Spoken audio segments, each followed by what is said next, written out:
जय हिंद। मैं हूं परवेज पवार और आप देख रहे हैं एलकेबी न्यूज।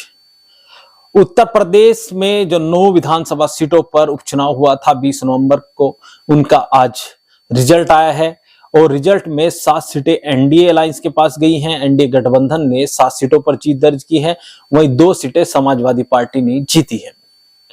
तो 2022 के विधानसभा चुनाव की बात करें तो इनमें से 5 सीटें एनडीए के पास थी और 4 सीटें समाजवादी पार्टी के पास थी, लेकिन अब 7-2 हो गई हैं 5-4 के बजाय। उसके पीछे कई ऐसी सीटें जो समाजवादी पार्टी की परंपरागत सीटें रही हैं, जहां पर समाजवादी पार्टी अच्छा प्रदर्शन करती रही है। जब से सपा का गठन हुआ है तभी से सपा का वहां पर बेहतर प्रदर्शन रहा है, जिनमें एक विधानसभा कुंद्रकी भी है। कुंद्रकी विधानसभा सीट पर लंबे समय से सपा के विधायक बनते आए, लेकिन इस बार बड़े अंतर का मतलब 1 लाख से अधिक वोटों से उस सीट को भारतीय जनता पार्टी ने समाजवादी पार्टी के उम्मीदवार को हराकर जीत लिया है। किस तरह से जीता है यह किसी से छिपा नहीं है। जिस तरह से 20 तारीख में जब चुनाव हुआ, किस तरह से सपा के उम्मीदवार ने आरोप लगाए, अन्य उम्मीदवारों ने आरोप लगाए, आजाद समाज पार्टी के उम्मीदवारों ने आरोप लगाए। कुंद्रकी में, मीरापुर में किस तरह का माहौल था, सीसामऊ में किस तरह का माहौल था, लेकिन उसके बावजूद यहां पर सपा ने इस सीट को अपनी बचा कर रखा। जो 2 सीटें जीती हैं समाजवादी पार्टी ने, उनमें करहल और सीसामऊ 2 सीटें हैं, और कठहरी और कुंद्रकी ये 2 विधानसभा सीटें ऐसी हैं जहां से लालजी वर्मा, जो अम्बेडकर नगर के सांसद हैं, वो 2022 में विधायक चुने गए थे। उनकी पत्नी वहां से इस बार सपा की उम्मीदवार थी, लेकिन उन्हें भी वहां से हार का सामना करना पड़ा। प्रत्येक विधानसभा वार हम आपको इस वीडियो में बताएंगे और 2027 के चुनाव में इसका क्या असर पड़ेगा, क्या सपा को इसका नुकसान होगा, क्या भारतीय जनता पार्टी को कितना फायदा होगा, इसके अलावा राष्ट्रीय लोकदल का क्या रहने वाला है, ये तमाम हम आपको बताएंगे। आपने अगर अभी तक हमारा चैनल सब्सक्राइब नहीं किया तो चैनल को सब्सक्राइब कर लें, और वीडियो फेसबुक पेज पर देख रहे हैं तो हमारा फेसबुक पेज फॉलो कर ले। इस वीडियो में हम आपको प्रत्येक विधानसभा के बारे में विस्तार से बताएंगे। सबसे पहले शुरुआत करते हैं मुजफ्फरनगर जनपद की मीरापुर विधानसभा सीट पर। 2022 के विधानसभा चुनाव में सपा राष्ट्रीय लोकदल का गठबंधन था और समाजवादी पार्टी के नेता चंदन चौहान राष्ट्रीय लोकदल के सिंबल पर इस विधानसभा सीट से चुनाव लड़े थे। चंदन चौहान 2024 के लोकसभा चुनाव में राष्ट्रीय लोकदल और भारतीय जनता पार्टी के गठबंधन से बिजनौर संसदीय सीट से सांसद चुने गए, तो यह सीट रिक्त हो गई। आज इस सीट पर विधानसभा का जो चुनाव हुआ था उसके नतीजे आए और राष्ट्रीय लोकदल ने अपनी इस सीट को बचा कर रखा है। थोड़ा हम आपको अभी बताते हैं कि जिस तरह से मीरापुर विधानसभा सीट पर आजाद समाज पार्टी के उम्मीदवार ने प्रदर्शन किया, एआईएमआईएम के उम्मीदवार ने प्रदर्शन किया और बहुजन समाज पार्टी कहां चली गई, वो तमाम चीजें हम आपको विस्तार से बताएंगे। यह सीट पूर्व में भी राष्ट्रीय लोकदल के पास थी और पूर्व में भी राष्ट्रीय लोकदल ने इसको बड़े अंतर से जीता था और आज भी राष्ट्रीय लोकदल ने इसको बड़े अंतर से जीता। लेकिन राष्ट्रीय लोकदल की जीत में भी एक हार है। राजनीतिक जानकारों की माने तो यहां राष्ट्रीय लोकदल 20 तारीख में जब चुनाव हो रहे थे, इससे पहले भी संभावना थी कि राष्ट्रीय लोकदल इस सीट को जीत लेगी, लेकिन 20 तारीख में तो यह क्लियर हो गया था कि राष्ट्रीय लोकदल इस सीट को जीत लेगी। लेकिन राजनीतिक लोगों से हमारी बात हुई, इसके अलावा अन्य जो लोग थे, जो राजनीति के जानकार है, उनसे हमारी बात हुई। उसके आधार पर हम आपको बताएंगे कि राष्ट्रीय लोकदल के राष्ट्रीय अध्यक्ष जय चौधरी ने इस सीट पर क्या पाया और क्या खोया। जैसे कि अभी तक के जो चुनावी नतीजे आए, जब हम यह वीडियो बना रहे हैं, तो मिथिलेश पाल जो हैं उनको 83,852 वोट मिले। ये 24 राउंड तक की फिगर है, 1 राउंड और शेष है और उनकी जीत लगभग 30,000 के आसपास की बताई जा रही है। और सपा की जो उम्मीदवार थी सुम्बुल राणा, उनको 53,426 वोट मिले। 2022 के विधानसभा चुनाव में जो सपा राष्ट्रीय लोकदल गठबंधन के उम्मीदवार थे चंदन चौहान, उनको 1,07,000 वोट यहां से मिले थे। 1,07,000 से भी अधिक वोट मिले थे और 90,000 के आसपास भारतीय जनता पार्टी के जो उम्मीदवार थे उनको मिले थे। लेकिन इस बार जो राष्ट्रीय लोकदल और भाजपा का गठबंधन से उम्मीदवार थी उनको मात्र 83,852 वोट मिले। 53,426 वोट यहां पर सपा की उम्मीदवार को मिले हैं। इसके अलावा आजाद समाज पार्टी के जाहिद हुसैन को 22,400 वोट मिले हैं और मोहम्मद अरशद जो AIMIM के उम्मीदवार थे उनको यहां से 18,867 वोट मिले, यानी बेहतर प्रदर्शन उनका भी रहा है। लेकिन बहुजन समाज पार्टी के जो उम्मीदवार थे शाहनजर, जो बड़े दावे भी कर रहे थे, उनको मात्र 3,181 वोट मिले, यानी इस सीट पर बहुजन समाज पार्टी का वोट आजाद समाज पार्टी पर शिफ्ट हो गए। और बसपा सपा की जो उम्मीदवार थी उन्हें 53,426 वोट मिले और 18,867 वोट यहां पर जो AIMIM के उम्मीदवार थे उन्हें मिले। यानी मुस्लिम मतों के बंटवारे के बाद भी समाजवादी पार्टी की जो उम्मीदवार थी सुंबुल राणा, वो 50,000 से अधिक वोट हासिल कर गई। और इसके अलावा जब 20 तारीख में मतदान हो रहा था तो किस तरह की वीडियो, आप सब जानते हैं किस तरह की वीडियो आई, किस तरह के आरोप मीरापुर विधानसभा सीट के मुस्लिम मतदाताओं ने लगाए कि उनको वोट डालने से रोका गया। तमाम वीडियो सोशल मीडिया पर आपने भी देखी होंगी।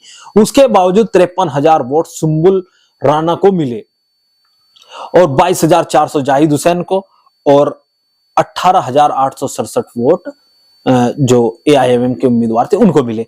अब इसमें एक चीज, जब हम इस चुनाव को कवर कर रहे थे तो वहां के हमारे कुछ राजनीतिक जानकार थे, उनसे हमारी चर्चाएं हुई तो उन्होंने बताया कि 1,20,000 25,000 के आसपास मुस्लिम वोट है और अगर हम बहुत अधिक वोट डालेंगे तो 80,000 वोट हम डाल सकते हैं। लेकिन जिस तरह का वोट प्रतिशत हुआ, कुछ बूथों पर 30-35% के आसपास ही वोट हो पाया, उसमें तो यही संभावना थी कि लगभग 50 से 60,000 मुस्लिम मतदाता ही अपने मत का प्रयोग कर पाए, क्योंकि जिस तरह का वोटिंग परसेंटेज रहा उसके आधार पर हम आपको बता रहे हैं। क्योंकि पूर्व के चुनाव में तो 65, 70, 80% तक पोल मुस्लिम बूथों पर हुआ, लेकिन इस बार डाउन रहा। तो उसके आधार पर हम आपको बता दें कि लगभग 50 से 60,000 के आसपास मुस्लिम वोटरों ने वोट किया होगा, जिसमें जो 18 से 19,000 वोट AIMIM के उम्मीदवार को मिला वो प्योर मुस्लिम मतदाता है। क्योंकि मुझे नहीं लगता कि किसी हिंदू भाई ने भी AIMIM के उम्मीदवार को वोट दिया होगा। तो 20,000 वोट उनको मिल गया। अब जाहिद हुसैन जो थे वो भी मुस्लिम समाज से आते हैं और झोजा बिरादरी जो बड़ी चर्चाओं में थी कि वो इस बार कुछ खेल करने जा रही है मीरापुर विधानसभा सीट पर, क्योंकि ASP और BSP के उम्मीदवार झोजा समाज से थे। तो 5 से 7,000 वोट मुस्लिम वो शिफ्ट हुआ है ASP की तरफ भी। तो लगभग 23,000 के आसपास वोट मुस्लिम वोटर AIMIM, BSP और ASP के पास गया है। अब बचा लगभग 40,000 वोट या 35 के आसपास, 40,000 के आसपास वोट बचा। इसके अलावा जो सुंबुल राणा और RLD का भी कुछ मुस्लिम वोटर वहां पर है, RLD के प्रति भावनाएं थी लोगों में, तो वो भी वोटर RLD पर भी पहुंचे। उसकी संख्या 2,000, 4,000, 1,000 कितनी भी हो सकती है। तो कुल मिलाकर सुंबुल राणा के मतों में कहीं ना कहीं अखिलेश यादव के PDA की झलक देखने को मिल रही है। ये जो चुनावी नतीजे आ रहे हैं उनके आधार पर ही हम आपको बता रहे हैं कि मीरापुर में यानी गुर्जर, सैनी, जाट, वाल्मीकि, अन्य जातियों ने भी कहीं ना कहीं समाजवादी पार्टी के उम्मीदवार को वोट दिया है। अब सपा के पास तो यह सीट नहीं थी, राष्ट्रीय लोकदल के विधायक थे यहां से, और राष्ट्रीय लोकदल के विधायक ने ही इस बार जीत दर्ज की। मिथिलेश पाल जी विधायक बनी है दूसरी बार, उपचुनाव में पूर्व में भी जीती थी और इस बार भी उपचुनाव में जीती। लेकिन यहां पर राष्ट्रीय लोकदल के राष्ट्रीय अध्यक्ष जयंत चौधरी जीतकर भी हार गए, क्योंकि जिस तरह से मुस्लिम मतदाताओं में उनके प्रति ये था कि राष्ट्रीय लोकदल एक अच्छा दल है और लंबे समय से उनकी भावनाएं इसके साथ जुड़ी रही। हालांकि 2013 के मुजफ्फरनगर दंगों के बाद कुछ दूरी दोनों वर्गों के बीच हुई थी, लेकिन जिस तरह से सपा गठबंधन के बाद एक बार फिर दोनों साथ आए। स्वर्गीय चौधरी अजीत सिंह जी इस संसदीय सीट से चुनाव लड़े थे, मुजफ्फरनगर से बराबर की संसदीय सीट है, तो मिलकर वोट किया था और राष्ट्रीय लोकदल के सिंबल पर 2022 के विधानसभा चुनाव में मुस्लिम मतदाताओं ने वोट दिया है और 2024 के लोकसभा चुनाव में भी बड़ी संख्या में मुस्लिम मतदाताओं ने राष्ट्रीय लोकदल के उम्मीदवार चंदन चौहान को वोट किया था। अब मुस्लिम मतदाताओं में इस बात को लेकर आक्रोश है कि चौधरी साहब यह सीट तो जीत रहे थे, लेकिन जिस तरह से लाठीचार्ज की गई, जिस तरह से मुस्लिम मतदाताओं को परेशान किया गया, जो आरोप लगे चुनाव के दौरान, उनको लेकर जयंत चौधरी के प्रति नाराजगी है। राजनीतिक जानकारों की माने तो भारतीय जनता पार्टी ने RLD को कहीं 2027 के विधानसभा चुनाव में आरएलडी कोई अलग रुख अख्तियार ना कर ले, सीटों के बंटवारे को लेकर आरएलडी कोई अलग लकीर ना खींच ले, क्योंकि जिस तरह से सपा ने तो अच्छी खासी सीटें दी थी, लगभग 3 दर्जन के आसपास।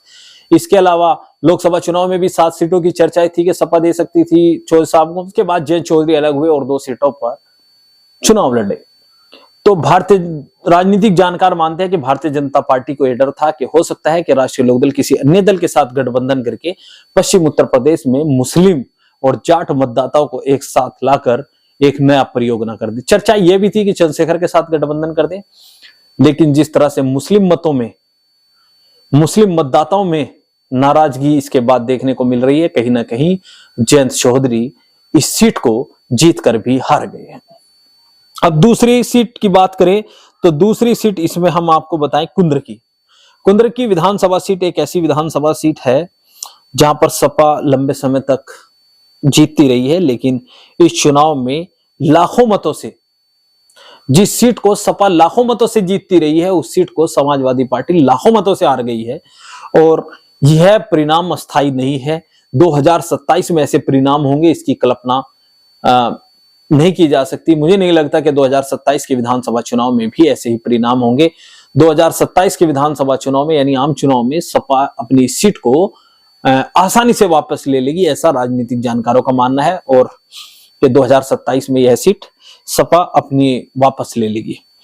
इसके अलावा तीसरी सीट गाजियाबाद, जो राष्ट्रीय लोकदल और भाजपा के गठबंधन के जो उम्मीदवार थे उन्होंने वहां से जीत दर्ज की है। भारतीय जनता पार्टी की यह सीट रही है और एक बार फिर बड़े अंतर से यह सीट भाजपा ने अपने कब्जे में की है। तो यहां भी कोई चौंकाने वाला ऐसा कोई नतीजा नहीं आया। लेकिन कुंद्रकी और मीरापुर को छोड़ दे तो हर जगह बहुजन समाज पार्टी आजाद समाज पार्टी से अव्वल रही है। जिस तरह की चर्चाएं थी कि दलित मतदाता, एससी वर्ग जो बहुजन समाज पार्टी का परंपरागत वोटर माना जाता है, वो बहुजन समाज पार्टी से अलग होकर आजाद समाज पार्टी का रुख अख्तियार करेगा, ऐसा केवल 2 सीटों पर तो रही है आजाद समाज पार्टी बहुजन समाज पार्टी के उम्मीदवारों से ऊपर, लेकिन अन्य सीटों पर ऐसे नतीजे नहीं रहे। और मैं आपको कुंद्रकी में भी बता दूं कि कितने वोट आजाद समाज पार्टी के उम्मीदवार को मिले हैं। कुंद्रकी विधानसभा सीट पर बीएसपी के उम्मीदवार को मात्र 828 वोट मिले और आजाद समाज पार्टी को 5306 वोट मिले, यानी यहां पर बेहतर प्रदर्शन किया। मीरापुर में आजाद समाज पार्टी ने बेहतर प्रदर्शन किया क्योंकि यह मुस्लिम बाहुल विधानसभा सीटें थी और मुस्लिम मतदाताओं ने अच्छा खासा वोट दिया। अब हम गाजियाबाद में आजाद समाज पार्टी और बहुजन समाज पार्टी में, इसके अलावा अन्य जो 7 सीटें हैं उन पर सब पर चर्चा करेंगे।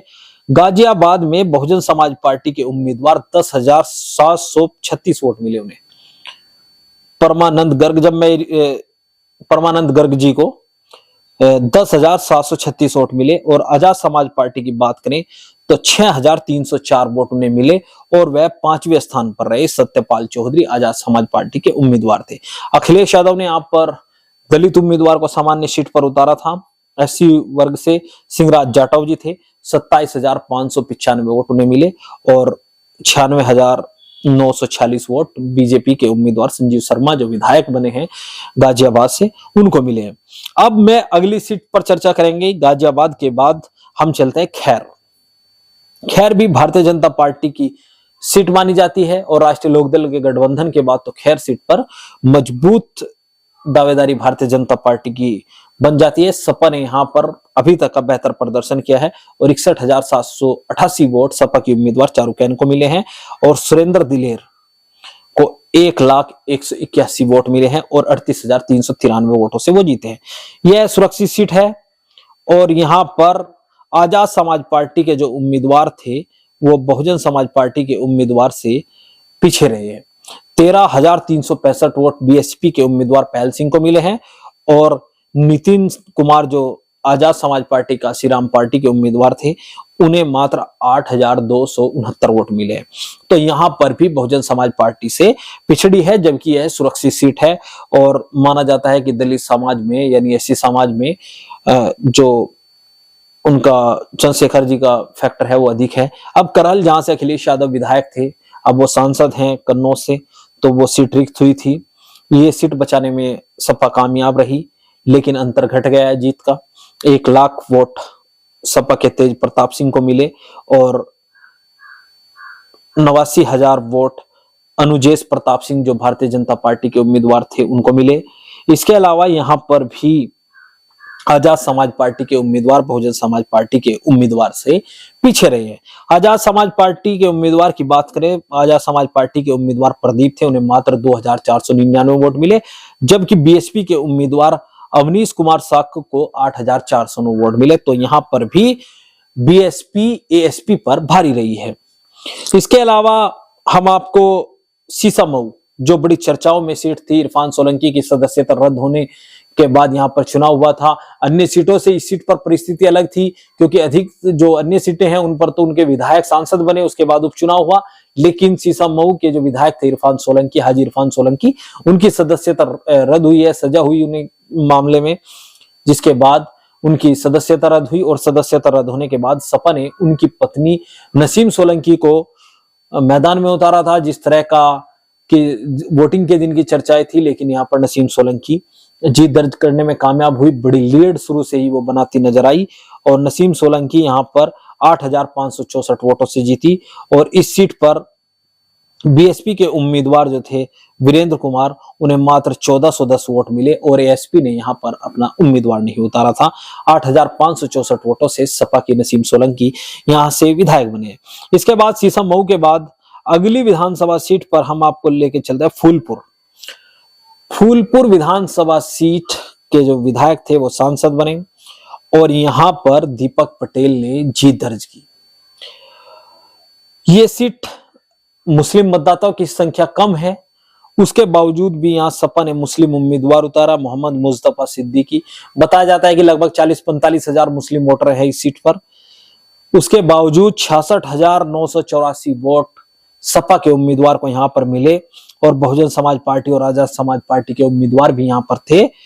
तो उनके बारे में बता दें कि बहुजन समाज पार्टी के जो उम्मीदवार थे जितेंद्र कुमार सिंह, 20,342 वोट उन्हें मिले। और एएसपी ने यहां पर मुस्लिम उम्मीदवार उतारे थे शाहिद खान, उनको मात्र 4,449 वोट, यानी 5,000 तक भी नहीं पहुंच पाए।